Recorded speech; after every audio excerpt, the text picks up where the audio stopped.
Okay, first, I'm gonna talk about getting up in the guard, right? When I'm gonna pass his guard with a knee in the middle. So when I have my hands on his arms and shoulders and I pop my feet up, I can't have my heels down to do this. So what I'm gonna do is I'm gonna walk my feet closer to his body so that my heel touches the ground.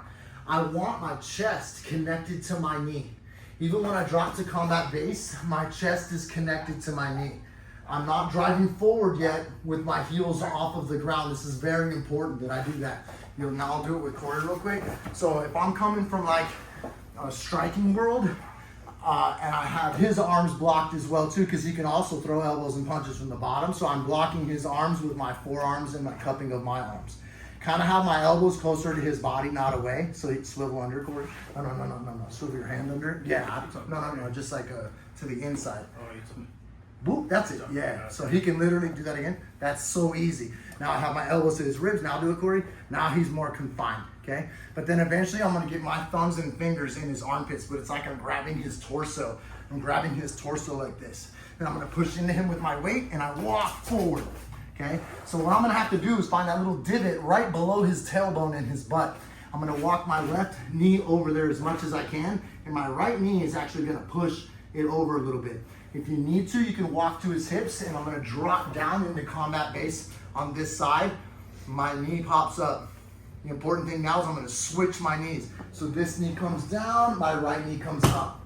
This makes it now, and I have a staple, which means foot and knee on either side of his leg, not like this, and something like that, I call that a staple. So now, Corey's guard is split. This is different, can you close your half guard? So now he can start to close his half guard, but with my leg up, this opens his half guard. Today we did a head and arm control pass, which you can do. You can pass through nice and easy. But I also do a float for the advanced guys. I do a little bit of a float where I can literally walk my hands oddly way over here and just pass through. Super easy. He's got his guard closed. I get my thumb up and fingers on his armpits. I put weight into him here. I walk all the way up and then I'm gonna use my right knee to push his hips over, pushing with my right knee to find that divot with my left knee.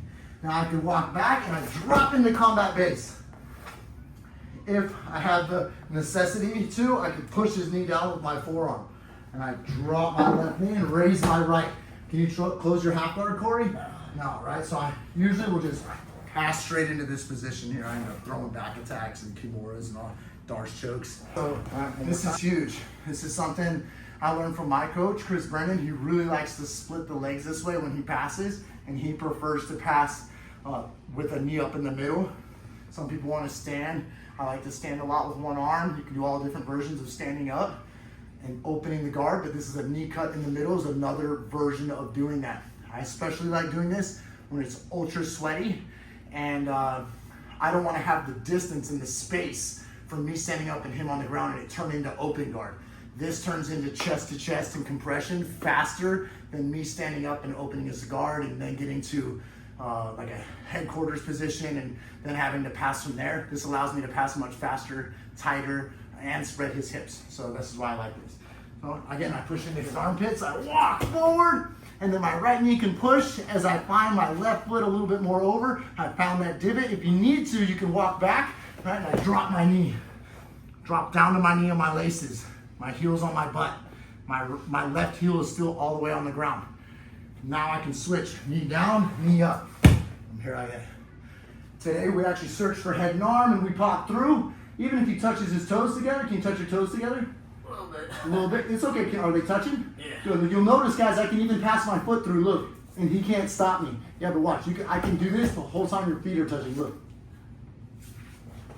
And that's me being super long. I'm taller than him. So that tells you that if you're a shorter legged guy, you can do that real fast on other people, right? Last time, fingers in the armpit, thumb up.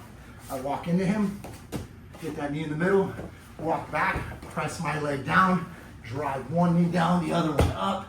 If he frames on me, that's actually great. I lay heavy weight. Keep pushing, Corey. I lay heavy weight on him. I can even put my arms oddly over him on the far side, also never allowing his knee to come in. I don't want him to get the knee shield and push me away at all. So this arm can tuck, this arm can wrap, or you can cause open hip pressure so far that he can't stop it.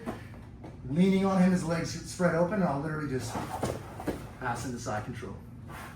A fast little thing that I'll do sometimes is whip him into the truck for the advanced guys.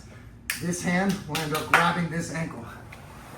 This hand will end up grabbing this ankle. I'll spread him open wide. I go to do this quickly, and I go right into the truck, locking him up, taking his back. One more time. For the advanced guys, you can end up doing this into a truck back take, something I personally do. You don't have to do this, it's just part of my personal game. I walk, I get the guard broken, right? Drop all the way down. I split his guard open, cause this odd weight and pressure over him, splitting his groin really hard, not allowing him to use his knee shield. I don't want him to use his knee shield in any way. So I'm either hugging, or splitting his knees so far open he can't use his knee shield. My right hand will turn, grab his leg and turn into twister side control. Look, I'm able to hook his leg. I'm already rolling, taking his back. You can do advanced stuff with it. Today we did it with a beginner light belt. So you could take it all different versions of pressure passing, loose passing, but really it is a version of pressure. The guy's like spread like this. He'll usually push up on you and just give you the pass. So one of my favorite.